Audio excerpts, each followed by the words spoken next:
While e-scooters have been very popular in Malaysia since 2019, Transport Minister Datuk Seri Dr. Wee Ka Siong announced that e-scooter and other micro-mobility vehicles are banned from being used on road. According to him, e-scooter can pose danger to the users and other road users, especially when e-scooter riders go faster than motorcycles. This may cause road accidents. News Edge reporter Shahira has the story. E-scooters are frequently seen parked on spaces intended for cars or abandoned on sidewalks and streets or even propped up against traffic signals, trees and bushes. Yet, there are no clear guidelines and dedicated lanes provided for the riders. Thus, it might increase traffic flow variability and road crash risk. Kalau ada kereta yang tiba-tiba datang ke, macam sometimes people bawa ke mana-mana, lepas tu dia tak bawa dekat landasan dia yang betul. So most probably macam boleh dilanggar oleh kereta atau motor lain.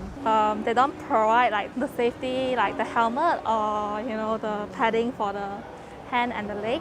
To protect the e-scooter riders and also to ensure the road safety, Mr. Zahir, who is the head of Vulnerable Road User Safety and Mobility Unit, suggested few technical items that can be improved on the e-scooter. Maybe in terms of its design, because the design will determine the safety of the vehicle. So, for example, their wheel size, tire design, frame geometry, and also their weight distribution.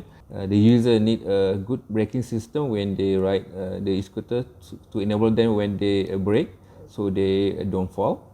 E-scooter, also known as electric scooters, have become a commonplace in Kuala Lumpur. The Transport Minister, Wee Ka Siong, mentioned that all relevant authorities, including local authorities, are urged to monitor the use of micro-mobility vehicles in their respective areas of jurisdiction.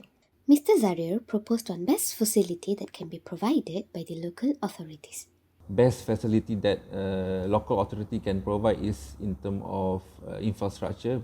So to avoid this vehicle to mix with other bigger transport if they use on the road. So it's best for local authority to provide their dedicated lane for this type of vehicle. E-scooters have the potential to become an alternative mode of transportation for us. E-scooters have been connecting people to their destination and have increased the usage of public transport instead of private vehicles. There are functions and roles for the e-scooter. Let's see what the public thinks about e-scooter. Dia bagus sebab dia fleksibel and boleh bawa pergi mana-mana je. It's pretty convenient. You can basically find them everywhere. So with the introduction of e-scooter, I think it's great alternative mode of transport for Malaysian, because like I mentioned earlier, it can reduce congestion and as well it could connect public transport. So with this, maybe because it's convenient and it's relatively cheap, so many more people can go from point to point.